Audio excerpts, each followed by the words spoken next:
성경의 스탑 특강의 아나운서 박연영입니다. 자, 우리 그리스도인들이 동성애 문제에 대해서 어떻게 대처하고 어떻게 하면 이 문제를 해결할 수 있을까 계속해서 함께 고민하고 이야기하는 시간인데요. 이 동성애 문제가 개인의 선택에서 머무르지 않고 법적으로까지 인정을 받게 되면서 그 문제가 계속해서 심각해지고 있습니다. 오늘은 동성애 차별금지법에 대한 이야기를 해보려고 하는데요. 이를 위해서 귀한 분 모셨습니다. 가천대학교 이용희 교수님께서 설명해 주실 텐데요. 큰 박수로 모셔주시죠.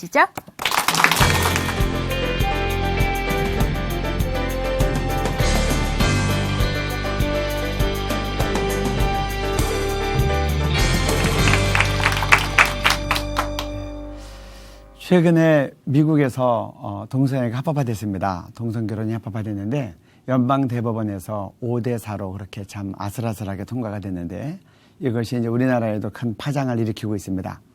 전 세계적으로 동성결혼이 합법화된 나라는 21개 국가, 또 거꾸로 동성애를 법으로 금지한 나라는 80개 국가, 전 세계가 참 이제 지금은 이 동성애 문제로 굉장히 치열한 상황이 됐습니다. 지금 이 시간에는 동성애가 합법화된 선진국 상황들을 좀 살펴보고 또 우리 국내 동성애 현황도 함께 여러분들에게 말씀드리도록 하겠습니다. 지금부터 이제 구체적으로 동성애가 합법한 나라들의 이런 상황들을 좀 살펴보도록 하겠는데 먼저 우리 미국부터 한번 살펴보면 좋겠습니다. 여러분들이 보시는 이 사진은 이제 그 미국 공립고등학교에서 이제 성경의 내용을 가지고 이제 드라마를 했습니다. 그런데 이 매사추세츠 같은 경우는 2003년도에 앞서서 동성애법이 이제 합법화된 나라입니다. 동성애가 합법화된 나라이기 때문에 합법화가 되니까 어떤 일이 일어나는가? 성경의 내용을 가지고 동성애로 묘사하는 일들이 생기는 겁니다. 그래서 이 뒤에 나와 있는 것이 이 매사추세츠 공립고등학교에서 했던 연극의 포스터입니다. 그리고 그 내용은 뭐냐? 성경의 여러 가지 내용 가운데 특별히 통정녀 마리아가 레즈비언 동성애자로 나오고 노아는 방주에서 동물과 성행위를 했다고 그렇게 나오고 그리고 동방 박사들은 동성애자이면서 에이즈 환자로 묘사가 된 겁니다. 이것 때문에 미국에서 많은 성도들이 무려 12,000건에 해당하는 그런 항의를 했습니다. 전화와 이메일로. 그때 공립학교 교장이 이렇게 인터뷰했습니다. 동성애가 합법화됐기 때문에 성경의 내용을 동성애로 묘사하는 것은 더 이상 기독교에 대한 명예훼손이 아니다. 그리고 강행했고 끝나고 난 다음에 아무 일도 없었습니다. 이 정도의 묘사로 끝나지 않습니다. 2008년도에 호주 같은 경우는 이 호주는 이제 동성애 축제로 유명한 나라인데 어떤 내용이 또 묘사가 되냐? 예수님이 동성애자로 나왔습니다. 그래서 동성애자인 가룟 유다가 예수님을 성적으로 유혹하는 그림이 그려진 겁니다.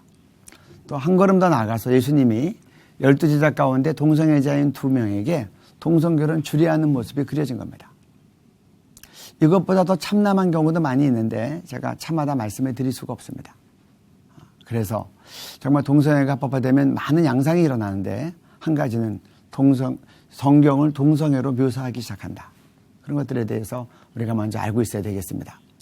또 한 가지 사례를 보겠습니다.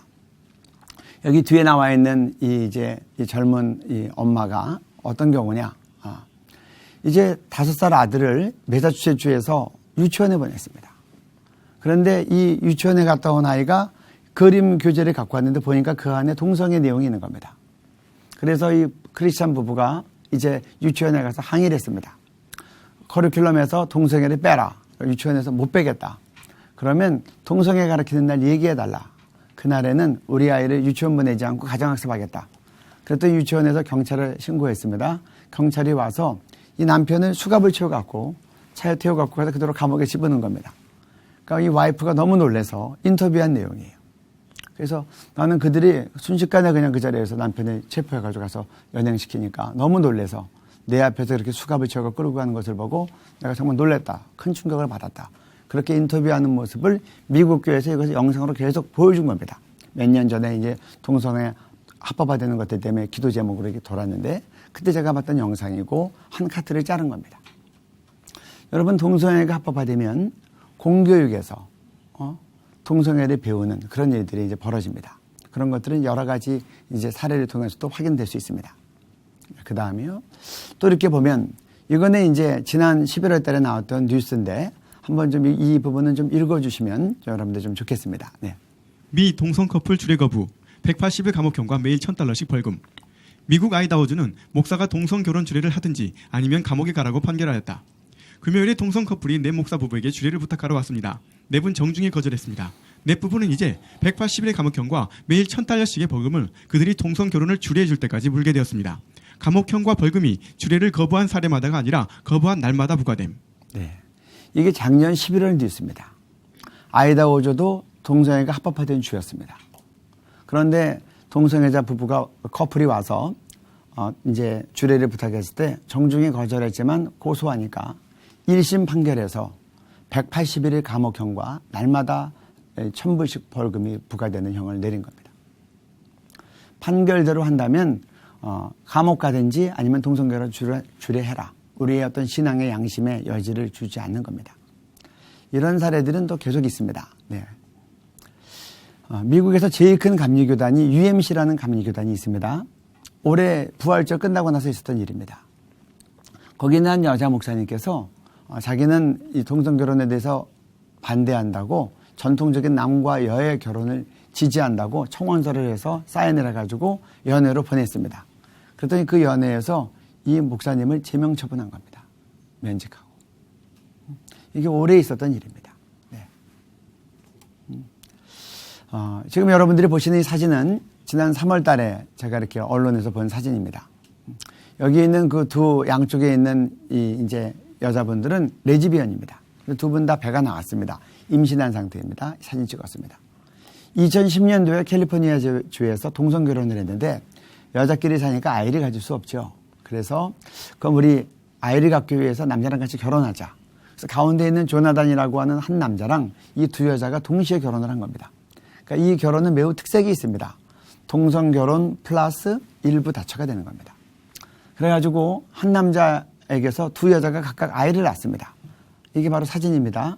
가운데 있는 여자가 작년 9월 달에 아들을 낳고 또 그 옆에 있는 여자가 이제 작년 10월 달에 딸을 낳아서 일부 다처가 됐는데 그 언론의 내용을 읽어보니까 상당히 긍정적으로 썼더라고요. 그러니까 미국의 어떤 이 정말 결혼의 가치가 대단히 흔들리고 있구나라는 걸 느끼게 됐습니다. 동성 결혼이 합법화되면 그것으로 끝나지 않습니다. 조금 이따 미국의 사례도 보겠지만 전통적인 우리의 이 결혼의 가치, 성윤리의 가치가 무너지면서 다른 모든 것들이 다 혼합되는 것들을 보게 됩니다. 네. 우리도 카나다 경우를 한번 살펴보도록 하겠습니다. 카나다가 지금 많은 주가 이제 동성 결혼이 합법화되고 난 다음에 이 성교육 가운데 동성 교육이 들어오고 있습니다. 가장 큰 주인 이 온타리오주의 성교육 내용이 지난 2월 달에 교육청 직원을 통해서 발표되는 모습입니다. 그 다음에 실제로 어떻게 바뀌었는가 여러분들 보시면요. 네. 여기 보면 이제 3학년 때 초등학교 3학년 때 8살 때 동성 결혼이 정상이라고 배웁니다. 그것으로 끝나지 않습니다. 우리의 성, 남성과 여성을 우리는 하나님이 우리에게 부여한 성이라고 생각하는데 이들은 스스로 결정할 수 있다고 생각합니다. 그래서 지금 미국과 카나다 같은 경우는 어떤 문제가 있느냐. 성전환 수술을 받지 않아도 자기가 나는 남성이 좋다. 그러면 자기 여성이지만 남성으로 공적으로 선언하면 그 다음부터 아직 성기전환 수술을 하지 않은 상태임에도 불구하고 남자 화장실을 쓰는 겁니다. 여자가 또 남자 샤워실에 들어가는 겁니다. 이것 때문에 해프닝이 벌어지고 있어요. 또 이 남자도 마찬가지입니다. 난 이제 여자로 살겠다고 결정하고 그렇게 선언하면 그 다음부터 성전환 수술을 하지 않은 상태에서도 여자 화장실을 가고 여자 탈의실을 가서 이것 때문에 지금 큰 혼란이 일어나고 있습니다. 그래서 백악관에서는 이제 남자 화장실, 여자 화장실, 중성 화장실을 공사 중이라는 뉴스를 제가 읽었습니다. 그래서 이제 성에 대한 개념도 우리가 스스로 선택할 수 있고 바꿀 수 있다라고 이제 공적인 교육에서 이제 그렇게 교육을 시키는 겁니다. 6학년 때는 자유행위에 대해서 학교에서 가르치고요. 그리고 7학년, 우리나라 이제 학제로 하면은 중학교 1학년 때는 이성 간 성행위만이 아니라 동성 간 성행위인 이런 학문 선교나 구강 선교도 학교에서 구체적으로 이런 방법들을 가르쳐 주는 겁니다. 이런 일이 있고 난 다음에 학부모들이 거세게 반대했습니다. 처음에 동성애 결혼법이 합법화될 때는 그냥 뭐 남의 일처럼 여기고 바쁘니까 신경 쓰지 못했다가 막상 이제 교육 커리큘럼으로 들어와서 교육청이 발표를 하니까 화가 난 학부모들이 이렇게 데모하는 모습들이 나오는 겁니다. 이렇게 추운 겨울에도 나와서 데모를 했는데 여기서 이제 그 학부모 대표가 이렇게 기자회견합니다. 이 성교육 커리큘럼을 정말 해결하는 방법은 모든 것을 폐지하는 거다라고 했지만 이것이 폐지됐을까요? 한번 통과된 차별금지법은 다시 뒤집어진 사례가 아직 국가에 없습니다. 프랑스 경우도 마찬가지입니다. 2013년 동성결혼법이 통과됐을 때 많은 분들이 큰 관심을 기울이지 않았어요. 국민들은 그냥 뭐 여사로이 넘겼고 자기네들 좋으면 그렇게 하겠지 했는데 통과되고 났더니 크게 두 가지 문제가 대두된 겁니다. 하나는 결혼시켜놨으니 이제 우리도 아이를 가질 텐데 아이 낳을 수 있도록 의료 지원을 하라는 겁니다. 동성끼리 어떻게 아이를 낳겠습니까? 그러니까 체외 수성을 하고 그래서 아이를 길러서 이제 출산을 하는 건데 이게 비용이 매우 많이 드는데 이걸 국가 세금으로 지급해야 되니까 이제 이것이 세금의 부담으로 오니까 반대하는 겁니다. 또 한 가지는 학교에서 자녀들에게 이 동성 결혼에 대해서 너무 긍정적으로 적극적으로 가르친다는 겁니다. 그러니까 우리 학부모들이 나는 그거 원하지 않는다. 청소년 때부터 그렇게 배우고 어린아이 때부터 그렇게 배우는 거 나 원하지 않는다. 그렇지만 그래서 그 파리와 리옹에서 무려 10만 명이 모여서 시위를 했습니다. 여러분들이 보는 사진과 같습니다. 여러분 파리 사람들이 굉장히 개인주의적이라 이 사람들이 10만 명 모였다는 건 대단히 많이 모인 겁니다. 그렇지만 이렇게 한번 모여도 한번 통과된 법은 뒤집어지지 않았습니다. 우리말에 엎질러진 물이라는 게 있어요. 물 한번 엎질러지면 다시 담을 수 있어요? 그래서 우리도 정말 잘 경계해야 되겠다. 우리가 방심하다가 나중에 몰랐다, 이럴 줄 몰랐다 해도 한번 제정된 법은 우리가 다시 뒤집을 수 없다는 겁니다. 네. 여러분, 아까 제가 미국 사례에서도 간단히 말씀드렸지만 이 동성결혼이 합법화되고 전통적인 우리 결혼의 가치가 무너지면 그것으로만 절대 끝나지 않습니다. 이 미국과 카나다에 앞서서 유럽에서 먼저 동성애가 합법화됐습니다. 제일 먼저 합법화된 나라가 네덜란드 2001년도였는데요. 그 다음에 뒤를 이어서 뭐 덴마크, 독일, 핀란드, 헝가리 뭐 다 됐는데 동성결혼이 합법화되고 난 다음에 곧 이어서 뭐가 합법화되느냐? 근친상간이 합법화됐습니다. 그 다음에 소아성애, 어린아이들하고는 어떠냐? 합의만 하면 된다.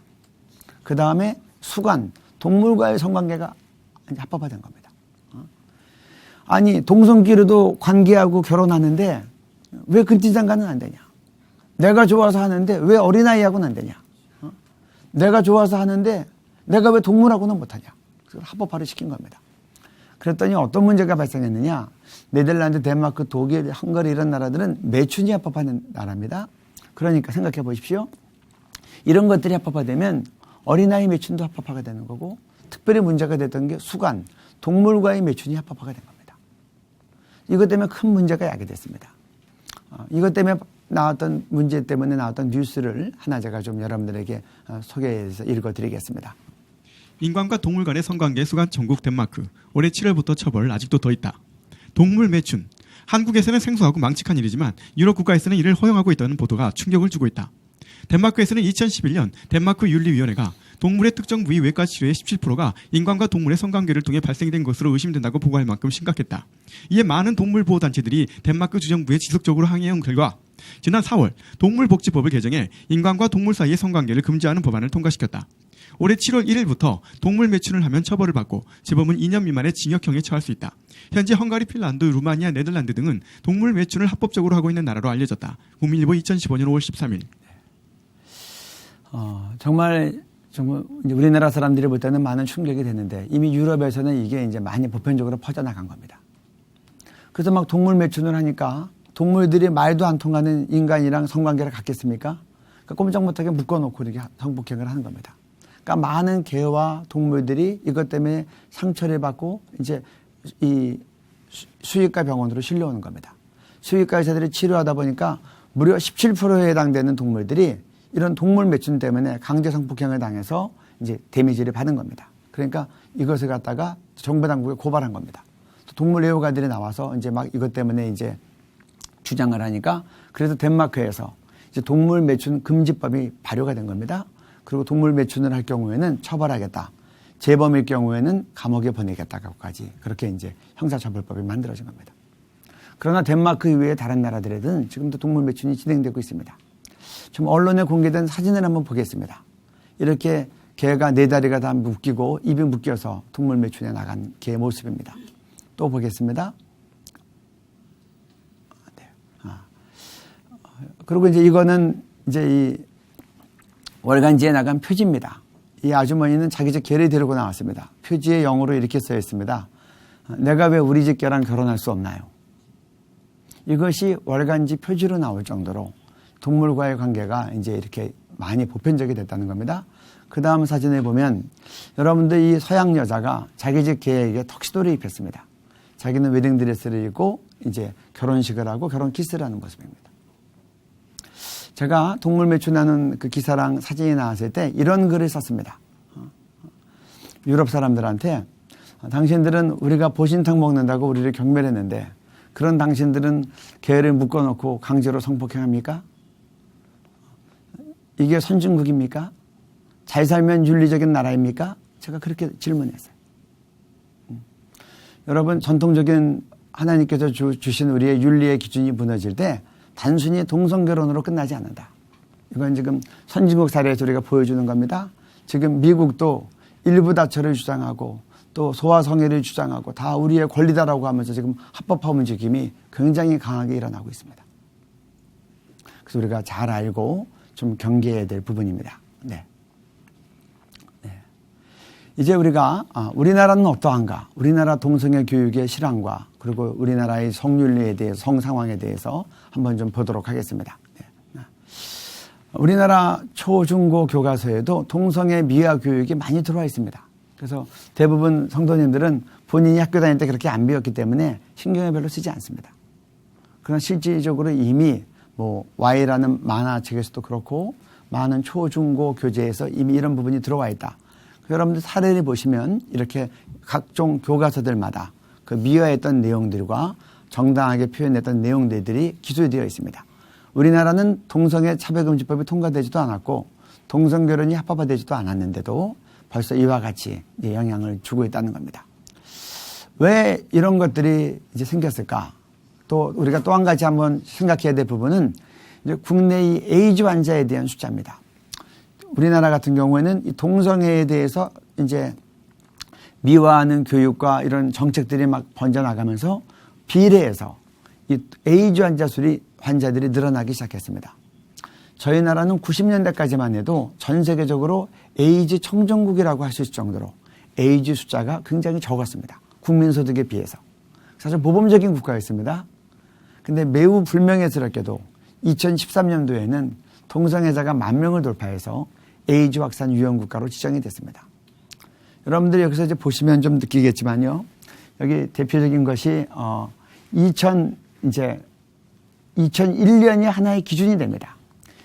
아까 제가 말씀드린 것 같이 우리가 90년대까지 에이즈 청정국이었는데 1998년까지는 동성애가 에이즈의 원인임을 학교에서 가르쳤습니다. 그러나 그것이 이제 금지되면서부터 그것이 그 교육이 떠나가면서부터 그다음부터 에이즈 감염자 수들이 막 늘어나기 시작하는데 2001년 같은 경우에 특별히 국가인권위헌법에서 동성애가 보호 대상에 포함이 돼서 동성애를 성소수자라고 하는 이름으로 보호시키기 시작했습니다. 그리고 2004년에는 국가인권위원회에서 청소년 유해 매체줄 심의 기준에서 동성애를 빼라고 해서 이제는 청소년에 대한 모든 사이트나 그리고 모든 홍보물에서 동성애가 들어가는 것을 지울 수 없게 했습니다. 그리고 더 나아가서 국가인권위원회는 예를 들면 별별 이야기 같이 그렇게 동성애 애니메이션을 수억 원의 돈을 들여서 만들어서 이것을 많은 초중고생들에게 보여주도록 권장을 한 겁니다. 그렇게 되니까 여러분들이 여기서 숫자를 보시는 것 같이 1999년까지는 199명이었던 이 숫자가 이 국가인권의 법들이 이렇게 제정되고 진행되면서 이제 조금 더 지나니까 2004년부터는 763명이 되고 2009년에는 839명이 되는 이렇게 현격하게 숫자가 늘어나는 겁니다. 2009년부터는 학교에 많은 그런 교과서 가운데서도 동성애를 미화하는 부분들이 포함되어 있습니다. 여러분들이 조금 전에 보셨던 바와 같습니다. 그래서 정말 이런 이제 교육의 내용이 또 국가인권위원회가 동성애를 적극적으로 지지했던 이런 일들이 우리나라에게는 동성애만이 아니라 에이즈에까지 얼만큼 심각한 영향을 미쳤는지 보게 됩니다. 여러분들이 여기 막대 그래프를 보시면요. 크게 세 그룹으로 나누어집니다. 98년까지 동성애가 에이즈의 원인임을 가리키고 에이즈 예방 교육을 했던 때는 에이즈 환자 숫자가 매우 적었습니다. 그러나 동성애가 에이즈의 원인이라는 내용이 교과서에서 99년도부터 삭제되고 국가인권위원회가 동성애를 성소수자라고 보호하기 시작하면서 에이즈 환자가 급격하게 늘어납니다. 그리고 이제 2004년 청소년 유해 매체물에서 동성애를 제외시키고 그리고 이제 별별 이야기 같은 동성애 애니메이션을 만들어서 이것을 청소년들에게 권장하면서부터는 아주 지극히 높은 수준 600명이 넘는 수준에 이르렀고 이제는 뭐 많을 때는 거의 1000명에 육박하는 수준까지 되는 겁니다. 그래서 정말 청소년들에게 이 에이즈에 대한 예방 교육이 얼마나 중요한가. 그리고 국가인권위가 정말 인권이라는 이름으로 이렇게 동성애를 옹호하는 것이 얼마나 사회적인 문제와 국민 보건적인 문제를 낳는지를 우리가 이런 도표를 보면 분명히 알 수 있습니다. 네, 우리나라도 동성애 축제가 있습니다. 동성애 축제 잘 모르시는 분들이 있을 텐데 우리나라는 지금 동성애 축제가 어떻게 진행되고 있나 보겠습니다. 대구는 2009년부터 시작해서 올해까지 7회가 진행됐습니다. 한번 사진들을 보시겠습니다. 2009년부터 계속 보시는 사진들이 동성애 축제 사진들입니다. 서울 같은 경우는 2000년부터 시작해서 올해 16회째 동성애 축제를 가졌습니다. 이제 대학로회부터 시작해서 쭉 진행됐는데 특별히 작년 신촌에서 동성애 축제를 가질 때 이것이 이제 많은 논란이 됐었습니다. 그때는 보통 이제 그 동성애자들이 자기네들이 하는 그런 방식대로 하지 않고 이번엔 신촌 로타리에서 시작해서 일명 이제 빤스카 퍼레이드라고 하는데 팬티 차림으로 그리고 그 팬티는 엉덩이가 다 노출되는 팬티일 경우가 많습니다. 그걸 입고 카퍼레이드라고 행진을 하는 겁니다. 그런데 기독교 대학교인 연세대학교 정문 앞을 가고 거기서 우회전해가지고 기독교 대학인 이화여대 정문을 돌고 그러고 나오겠다는 겁니다. 그랬더니 많은 신촌 지역 주민들이 반대하고 또 연세대학교 기독학생들이 반대하고 그리고 또 이제 많은 성도들이 반대한 겁니다. 이것 때문에 이제 상당히 논란이 됐었고요. 작년 신촌 동성애 축제 사진을 좀 보면 여러분들이 이런 문제들이 좀 정말 심각한 문제임을 좀 볼 수 있습니다. 이건 2012년도에 청계천에서 했던 이 팬티 차림의 카퍼레이드를 하는 겁니다.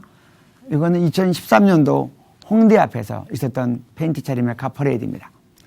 이게 이제 논란이 됐던 작년 서울 신촌 동성애 축제의 모습입니다. 이런 모습은 정말 이렇게 사람들 앞에서 학문 선교하는 퍼포먼스를 이렇게 하고 있는 겁니다. 그리고 반대하는 그 여자분에 대해서 또 이렇게 이제 모욕적인 행동을 하는 겁니다. 이게 이제 트럭 위에서 하고 있는 퍼포먼스들입니다. 네. 그리고 이거는 이제 2015년 올해 서울시청광장에서 있었던 동성애 축제입니다. 사진이 잘렸는데 여기 이제 엉덩이 부분이 나오는데 이분도 팬티를 입었는데 엉덩이가 노출된 그런 팬티를 입은 겁니다. 그리고 사실 뭐 심각한 장면들이 많이 나오지만 이런 장면들이 나온 겁니다. 학문 섹스는 인권이다.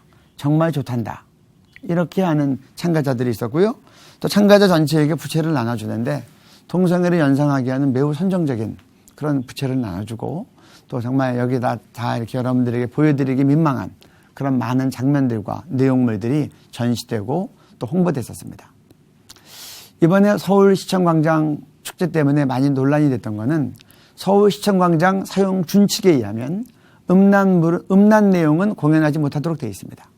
여러분들이 몇 장의 사진을 통해서도 보지만 이거를 누가 음란이라고 얘기하지 않을 수 있습니까? 근데 이것을 공공의 장소인 서울시청광장에서 보여줬다는 것도 크게 문제가 되고 또 서울시 예산이 이런 행사들을 지원하는 데 쓰였다는 것도 대다수의 서울 시민들이 동의할 수 없는 일입니다. 이런 것들에 대해서 우리들이 바르게 알고 시민들과 국민들의 의견을 바르게 표출해야 되겠다. 그리고 그동안 한 번도 서울시청광장에서 이것이 허용되지 않았는데 이번에 허용된 것에 대해서도 우리가 이것이 정말 합당한 일인지 이거에 대해서 우리가 구체적으로 정말 책임을 물어야 되지 않나.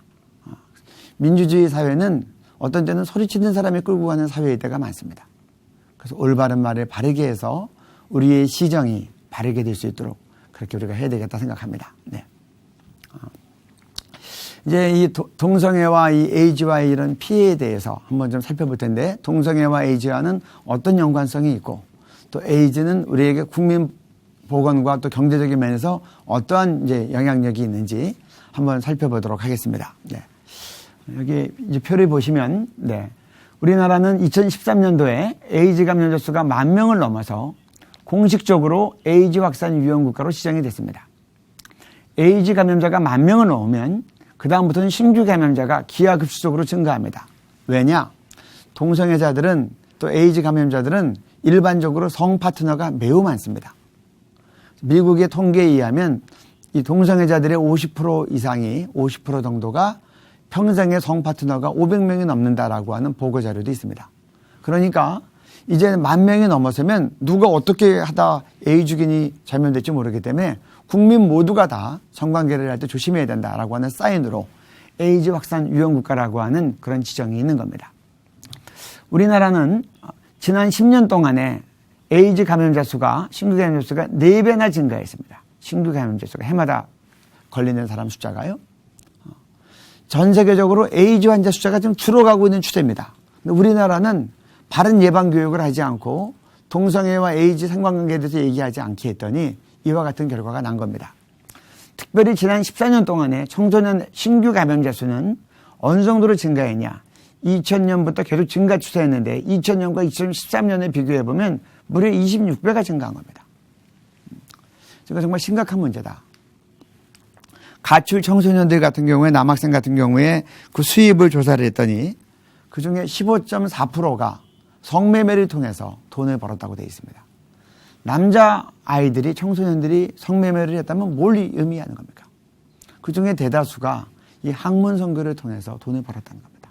근데 많이 벌지도 못해요. 보통 한 번 하면 3만 원을 번다는 겁니다. 근데 뭐 동성애자들이 이렇게 어린아이들 데리고 성관계를 할 때 제대로 안전하게 했겠는가? 콘돔을 사용하고 애들을 배려했겠는가? 그렇지 않았을 거라는 겁니다. 이 아이들은 잘못되게 잘 알지도 못하고 이렇게 몇 번 관계 맺다가 잘못하면 에이즈 걸리면 그 인생이 굉장히 비극적으로 끝날 수 있다는 겁니다. 그래서 올바른 교육이 필요하다라고 생각이 됩니다. 네. 여러분들도 여기 보시면 지금 에이즈 환자의 국민 보건의 문제도 심각하고 개인의 이 정말 생명권에도 심각한 문제지만 국가 전체적인 비용에서도 굉장히 큰 비용적인 그런 질병이라는 걸 알 수 있습니다. 한 달 약값만 300만 원 이상입니다. 이 약은 에이즈를 완치시켜주는 약이 아니고 이 약은 에이즈 억제제라고 해서 치료 기간이 더 길게 돼서 에이즈가 발병해도 사는 기간을 늘려주는 그런 약입니다. 근데 이 약값만 300만 원이 넘고 뭐 400만 원이 넘는 경우도 있다고 하고 그럼 약값만 12달을 곱하면 4천만 원, 5천만 원 가까이 되는 겁니다. 우리나라는 에이즈에 대한 치료비를 100% 국민 세금으로 지급하는 특별한 나라입니다. 그래서 여러분들 보시면 1년 치료비가 약 6천만 원이라고 돼 있어요. 에이즈 요양원 원장을 했던 성녀님의 말씀을 들어봤더니 이제 에이즈 환자가 중해지면 간병인을 이제 채용하는데 에이즈 환자 간병인은 채용하기가 어렵다 그럽니다. 사람들이 다 꺼린대요. 전염될까 봐. 그래서 가격도 비싸고 또 에이즈 환자가 제주도에서 치료받기 위해서 비행기 타고 나왔는데 비행기 표값도 국민 세금으로 다 지급했다는 겁니다. 그래서 우리나라는 참 이 에이즈 비용 전체를 국민 세금으로 지급하는 특별한 나라이기 때문에 국민들에게도 큰 부담이 되는 겁니다.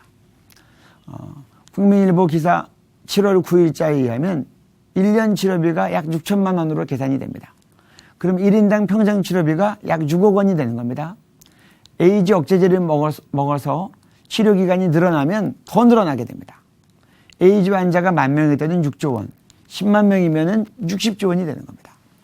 에이즈 환자가 이렇게 늘어난다면 지금 우리가 기존의 에이즈 환자들에게 베풀어주는 이 100% 국민 세금으로 지급하는 것도 어려워질 수 있습니다. 그래서 기왕에 있는 에이즈 환자를 위해서라도 에이즈 예방 교육을 잘 시켜서 에이즈 환자가 더 늘어나지 않도록 해야 되겠다. 전 국민에게 세금 폭탄으로 나아가는 이 부담을 줄이기 위해서라도 에이즈 예방 교육을 잘 시켜야 되겠다. 그것이 중요한 관건이 되겠습니다. 동성애자들이 그렇게 얘기하는 경우들이 있습니다. 우리가 너희한테 피해 준 게 뭐냐? 왜 반대하냐? 그러나 실질적으로 우리 모두에게 에이즈에 대한 위험에 대해서 다 위험 요소를 증가시키고 또 국가적으로도 이렇게 세금이 많이 증대하게 돼서 온 국민에게 세금 폭탄으로 돌아올 수 있는데 그것은 우리 세대만이 아니라 다음 세대까지 우리 자녀들에게도 세금의 짐이 내려간다는 겁니다. 그리고 이왕에 걸린 에이즈 환자들도 에이즈 환자가 이렇게 늘어나면 지금 같은 의료 혜택을 다 받지 못할 것이다. 국가적인 재정 때문에. 그래서 우리 모두를 위해서 정말 이 에이즈 예방 교육이 또 필요한 때라고 생각이 됩니다. 네, 지금 이렇게 최근에 나온 이런 통계들을 보면 신규 에이즈 걸린 사람들의 약 70% 이상이 남자 동성애자들입니다. 미국 같은 경우는 미국 질병관리본부의 발표에 의하면 청소년과 청년이 신규 감염자의 약 94.9%가 동성간 성행위로 감염됐다고 보고됐습니다. 이 동성간 성행위는 좀 쉽게 얘기하면 학문성교를 얘기하는 겁니다. 우리나라에서 지난번에 2014년 11월 달에 성과학연구협회가 세미나라고 발표를 했습니다. 그때 나온 연구자료에서 동성애는 에이즈를 전파하는 위험행동이다라고 발표됐습니다. 그래서 우리가 이런 부분이 이제 바르게 잘 교육되어야 될 부분입니다. 네. 그 다음이요. 우리가 이제 담배 피는 사람들, 흡연은 인체에 해롭습니다. 흡연은 각종 질병을 유발할 수 있습니다. 라고 하는 그런 경고가 담배에 붙습니다. 담배 피는 건 자유지만 이것이 다른 사람에게도 피해를 주고 개인의 건강도 망치기 때문에 그렇게 조심시키는 겁니다. 그러면 여러분 생각해 보십시오. 흡연자가, 그러니까 하루에 한 각씩 담배 피는 사람이 20년을 폈을 경우에 폐암 걸릴 확률은 정상인에 비해서 8배입니다. 그런데 남자 동성애자가 에이즈 걸릴 확률은 정상인에 비해서 183배입니다. 그럼 이것도 마땅히 공익 광고가 나가야죠. 여러분, 폐암이 무섭습니까? 에이즈가 무섭습니까? 그리고 폐암의 치료 비용이 더 많이 듭니까? 에이즈 치료 비용이 더 많이 듭니까? 폐암은 일부를 국가 세금으로 지원해 줍니다. 이 에이즈는 100% 국가 세금으로 지원합니다. 그럼 국가적인 입장에서는 이것을 더 앞장서서 공익 광고 해야 되지 않겠습니까? 근데 왜 공익 광고가 안 나가죠? 저와 여러분들이 조용히 있으면 안 나가는 겁니다. 이런 것들에서 의식 있는 국민들이 우리 모두를 위해서 공익 광고 해야 됩니다라고 얘기하면 국가는 이제 국민들의 뜻대로 움직이는 겁니다. 그래서 지금은 우리가 늦었지만 공익 광고가 나가야 되더라고 그렇게 분명히 생각합니다. 네. 또 많이 나오는 이제 이야기 가운데 동성애가 유전이라는 말이 있습니다. 동성애는 유전이라고 하는 객관적인 학문적인 증거가 없습니다. 여기 보면 1993년도에 이제 해머라고 하는 동성애자가 연구 결과를 발표하면서 동성애 유전인자 있다라고 얘기했는데 그렇지 않습니다. 그때 이것이 검증되지 않은 상태에서 전 세계 언론에 쫙 보도가 된 겁니다. 그래서 1999년도에 라이스 박사가 다시 연구해서 동성애 유전자 아니다라고 이제 입증했고, 그리고 이제 2005년도에는 아주 대규모로 이 앞에 연구했던 해머라고 하는 동성애자 이 연구자를 불러들여서 큰 연구팀이 만들어져서 다시 한번 정밀하게 연구를 했습니다. 그러고 나서 나온 결과가 동성애에 대한 유전자 아니다라고 결론 내려서 발표했습니다. 국제적인 학술지 사이언스지에 무려 2번이나 이게 게재가 됐습니다. 근데 참 희한하게 잘못된 것은 널리 퍼지는데 93년도에 이 유전이라고 하는 말이 나왔을 때는 전 세계 언론이 대대적으로 보도했는데 참 진실이 보도될 때는 별로 이렇게 영향을 못 준 겁니다. 그래서 여러분들이 이런 것들을 잘 알고 동성애는 유전이 아니다 이렇게 얘기해야 됩니다. 여러분, 동성끼리 살면 아이를 낳을 수 없습니다. 그래서 그것이 유전이 아니라는 말도 되고요. 또 한 가지 돌연변이라고 한다면 웬 돌연변이가 그렇게 많습니까? 그래서 이런 것들에 대해서 성경은 우리가 동성애를 하나님께서 신약과 구약에서 각각 금했을 때 이런 것들에 대해서 우리가 과학적으로 바르게 잘 입증하는 것도 필요한 겁니다. 네. 그 우리 조금 전 내용을 다시 한번 좀 보면 동성애는 결코 유전이 아닙니다. 그리고 여러 가지 이렇게 설문조사를 보면 동성애에 대해서 많이 영향받은 지역 아이들이 동성애율이 매우 높습니다. 그래서 시골에서 아직 동성애에 대한 문화를 접하지 않은 아이들은 동성애율이 매우 낮고 도시에서 동성애를 많이 접하고 기숙사 같은 데서도 동성애자들이 많은 미국 기숙사나 유럽 기숙사 같은 데 있는 애들은 동성애자가 될 확률이 매우 높습니다. 쉬운 예로 동성애자 부부에게 입양된 아이들이 동성애자가 될 확률은 무려 55%에 달한다고 나온 겁니다. 그러니까 뭐 일반 가정에 입양된 아이들보다 이것이 100배가 높을 수 있다는 겁니다. 그래서 이런 것들에 대해서 우리가 어떤 이 죄의 문제에서 전염성이 있는 것처럼 동성애자도 상당히 심한 전염성이 있다. 이런 것들에 대해서 학부모들이 또 학교 교육에서 바르게 잘 인도할 필요가 있다고 생각합니다. 네. 여러분들이 여기서 보시는 사진은요, 이제 이거는 이제 미국의 그 동성애자들을 위한 기저귀 사용법 의료 광고입니다.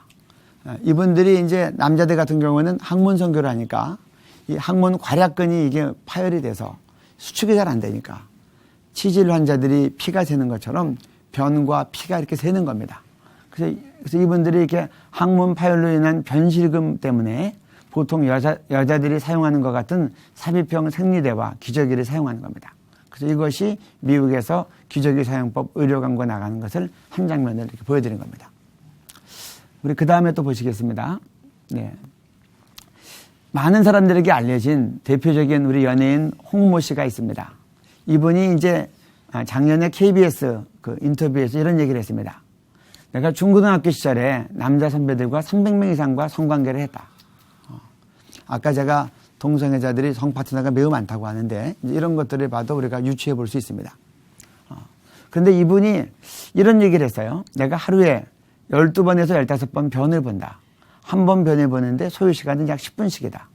그리고 그 표를 가지고 나왔어요. 이렇게 보면 하루에 12번에서 15번씩 10분 동안. 여러분 우리가 설사를 하면 화장실에 많이 갈 수 있어요. 근데 많이 가면 얼마나 또 여러 가지로 힘듭니까? 제가 이 내용을 보고 이제 대학생들한테 이제 강의를 여러 번 했었는데 그런 얘기를 했어요. 하루에 12번에서 15번 10분씩 가 있으면 120분에서 150분이다. 하루에 2시간에서 2시간 반에 화장실에 가 있는다. 그때 너희들이 화장실에 있지 않고 공부하면 얼마나 공부를 더 잘하겠냐. 2시간에서 2시간 반을 화장실에 있지 않고 돈을 벌면 얼마나 돈을 더 많이 벌겠냐. 본인도 고통스럽지만 이건 개인적으로도 경제적인 비용이고 사회적으로도 경제적인 비용입니다. 그래서 우리 이런 것들 때문에 이 변실금, 사실 에이즈 환자는 동성애자들 가운데 일부입니다. 하지만 이 변실금은 남자 동성애자들은 대부분 고통받고 있는 거기 때문에 이런 것들도 바르게 알려야 되겠다. 또 이것 외에도 곤지름 같이 아주 고통스러운 병들이 있습니다. 우리 그 다음 또 보겠습니다.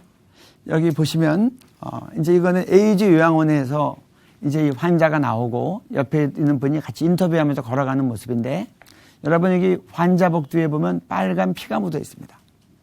이분이 기저귀를 안 차고 나오신 것 같습니다. 그러니까 걸어가는데 혈변이 새니까 팬티가 젖고 환자복 바지까지 젖은 겁니다.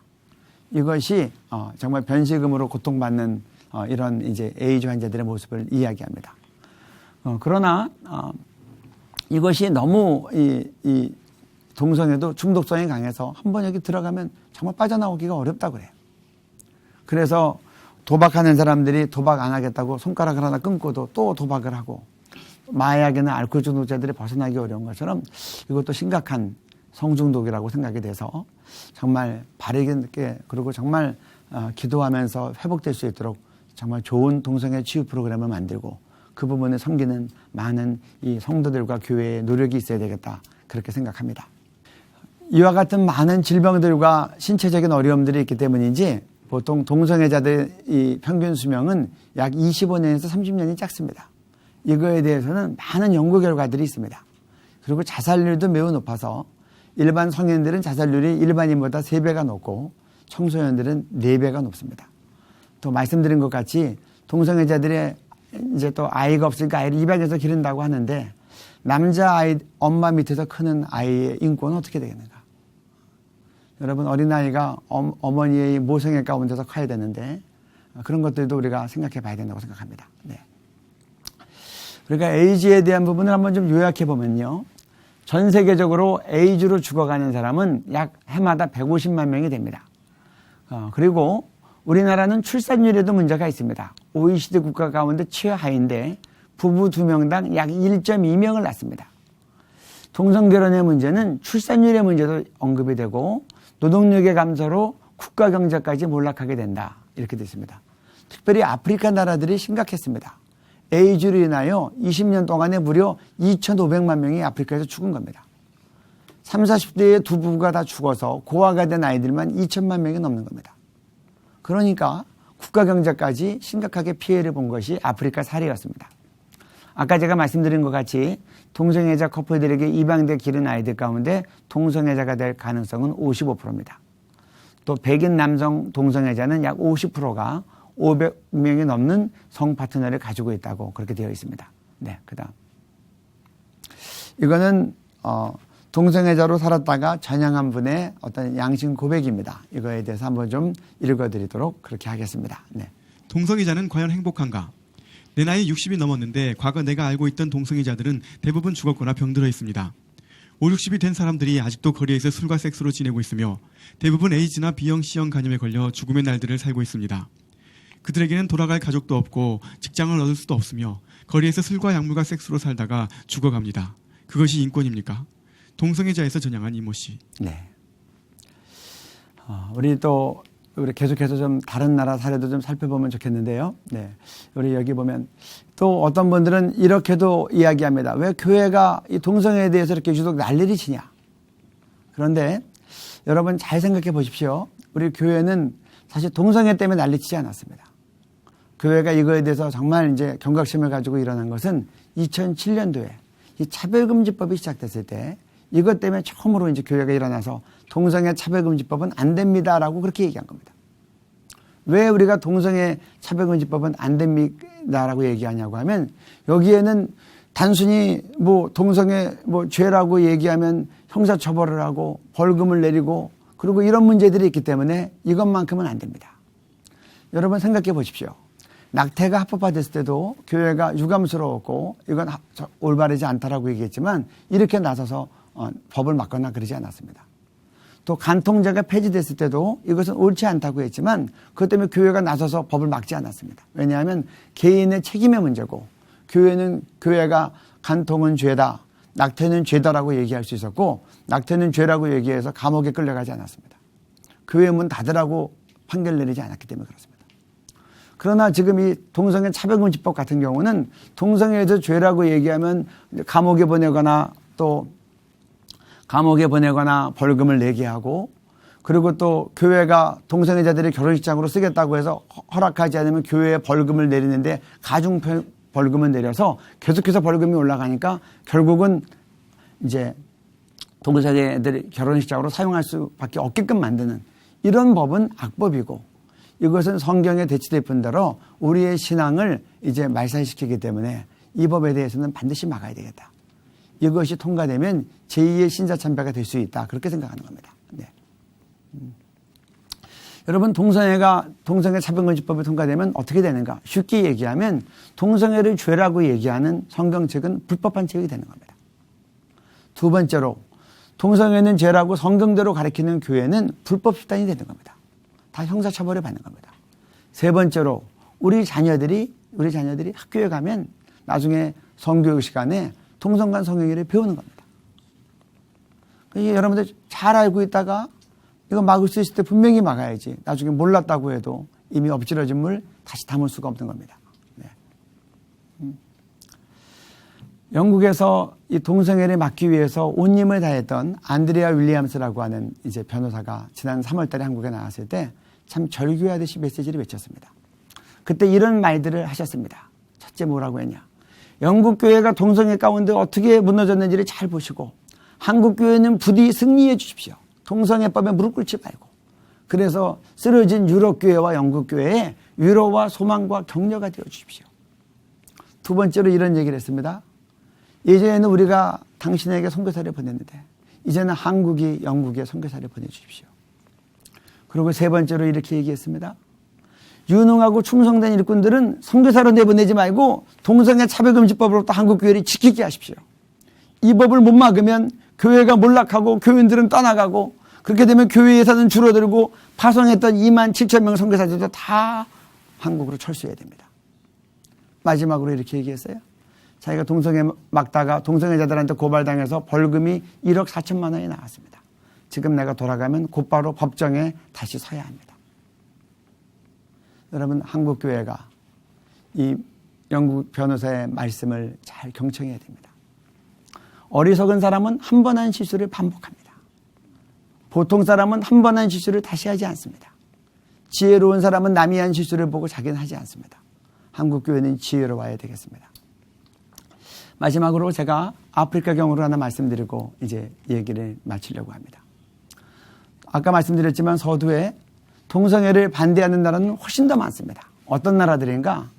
동성애가 제일 창궐했던 아프리카 55개국 중에서 무려 28개국이 동성애를 법으로 반대했습니다. 왜 그런가? 너무나 많은 사람이 에이즈 때문에 죽어나간 겁니다.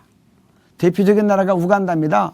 너무나 에이즈가 번져서 미래학자들이 우간다의 미래는 없다 그랬는데 교회가 부흥하면서 기적적으로 에이즈율이 현격하게 떨어지고 치료될 수가 없다고 하는 그 에이즈가 급격하게 줄은 겁니다. 근데 이 우간다 같은 경우는 미국이 최대 원조국입니다. 작년에 우간다에서 반동성애법을 통과시켰어요. 무세베니 대통령이 국회에서 이 법이 올라왔을 때 국내 연구진들한테 연구시켰어요. 동성애가 유전이냐 아니냐. 마지막에 아니라고 딱 나오니까 반동성애법에 사인을 했습니다. 그때 미국의 오바마 대통령이 경고했습니다. 반동성애법 통과시키면 4억 원조 끊겠다. 4억 원조면 4,600억 원. 우간다에게는 매우 큰 나라입니다. 그런데 이 우간다 무세베니 대통령이 어떻게 대답했는가. 우간다를 살리는 것은 건전한 성윤리로 가는 거다. 하나님의 말씀대로 가는 거다. 미국의 원조가 아니다. 그렇게 대답하고 사인을 했어요. 그래서 이 법안이 4억 달러짜리 법안이라고 세계에 소문이 났습니다. 동성애를 법으로 금지한 많은 나라가 있는데 이런 나라들을 우리가 잘 격려하고 전 세계가 이 동성애의 물결 속에서 다 함께 무너지고 하나님의 심판 가운데 가지 않도록 전 세계를 선도해야 되겠다. 그렇게 생각이 됩니다.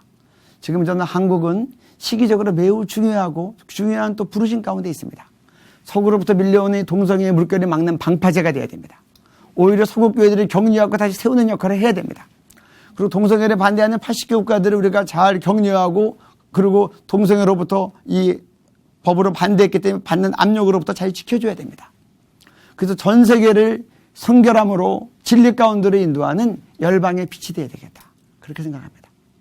여러 나라들이 동성애 퍼레이드를 한다고 하는데 우리들은 이 거룩한 사람들을 모아서 세계적인 컨퍼런스를 하면서 우리가 거룩한 행렬을 해서 정말 열방의 빛이 되고 전 세계를 선도해야 될 매우 중요한 시대적인 부르심이 있는 이 상황이라고 생각이 됩니다. 네, 이것으로 강의를 마치겠습니다. 감사합니다. 네.